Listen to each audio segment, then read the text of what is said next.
there, it's me with Engadget, and I'm here with Daniel Graf, who's the director of Google Maps. Hi, Daniel. How's it going? Hi, man. Good. Good. So we're here today to talk a little bit about the iOS Google Maps app, and specifically how it's evolved and how it differs from Android. So I wanted to chat with you about that, and maybe you can walk us through some of the UI differences and stuff. Sure. As you and millions of users out there have experienced it over the last couple months, we released Google Maps on iOS. It has been a wonderful success for us. Consumers seem to be very happy about it. And it has been an interesting project because we got the opportunity to start from scratch. On the Samsung phone, that's what Android users are familiar with. This is Google Maps on Android. And we have here lots of functionality. For example, if I hit here this Maps, it tells you all the features you have. And then there's other menus you can get to. This is actually 7 years of history, 7 years of product. And with that, we kind of also got 7 years of user experience.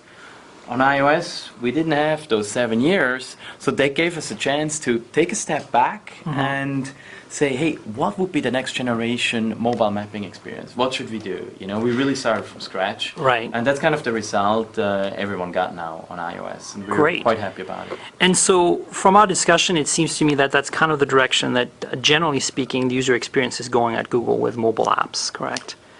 I think that's absolutely right. When Larry came on board as CEO 2 years ago, he talked about beautiful experiences, and we had very functional and very useful experiences.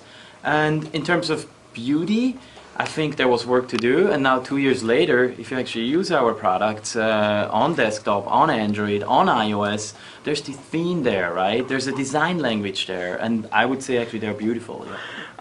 Are we looking at getting an improved version of the Google Maps on Android that follows a similar design then?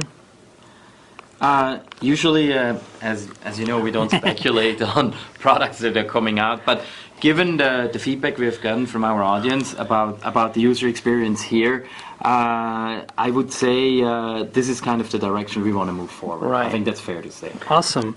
So tell me, what were the challenges for you to make this app? Obviously, you know, you are in a different environment than Android. You don't have a common login.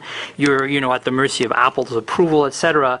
I realize you can't obviously talk about the relationship you have with Apple, but tell me a little bit more about like how some of the obstacles and how you overcame them. Yeah. The challenge, I think, with a mapping app is a little different than with a general app. With a mapping app, it's actually similar to a gaming app because the map you see here, the 3D rendering we have here, so you need a 3D renderer, you need an engine for that. And that was new for us, a 3D renderer on iOS. So that's to get that to a performance where we have it now. That was definitely a technical challenge we had.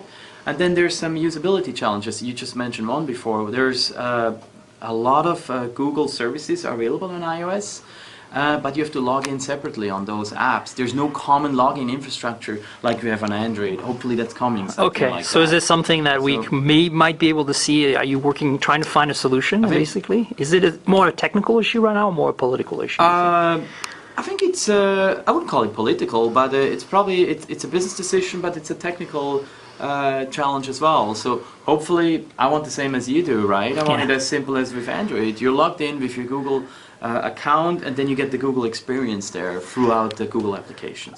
Any chance we, you know, again, I know you can't speak of future products, but maybe you can say something about Latitude. Latitude is missing. A lot of people have asked for it. Can we potentially think that's something you're working on right now? So Latitude is available as a standalone app, so it's not integrated like it is on Android. So in general, we believe very much into social services, and I would say it would be quite interesting to see your friends on the map within Google Maps for mobile. That's probably as much as I can say, but I agree with you. This would definitely be something desirable. What I have to say is we obviously wanted this app out before the holidays, which we managed to do in December, so there was a lot of time pressure to get it out.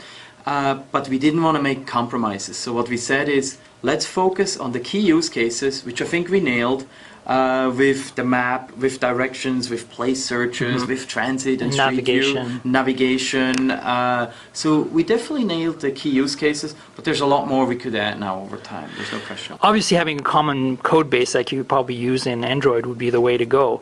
Is this another challenge that you feel kind of falls into the same ballpark as the login challenge? Not in the same ballparks. Of course, we have an Android team, we have an iOS team, we have different platform teams, and they work very closely together. You cannot have shared code bases amongst Android and iOS per se. One is in Java, one is Objective-C. Right. But in general, there's, for example, let's take navigation. Navigation is actually very complex. What happens when you come into a tunnel, right? You lose connectivity when you're in a tunnel, so there's code which deals with that.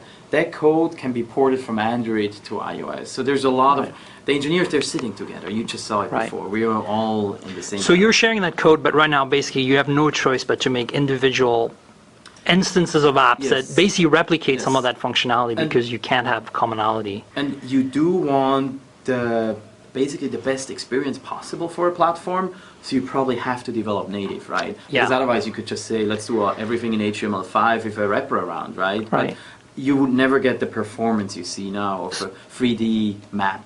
Sure. So you said Java for the Android version, right? It's not. I thought perhaps with the rendering it was a native app. Used like actually C++ or something. That's in Java, yeah. Yeah, it's Java. Awesome. Well, listen, Daniel, thank you so much for your time. It's been really wonderful talking to you. Thanks for visiting us. Cheers.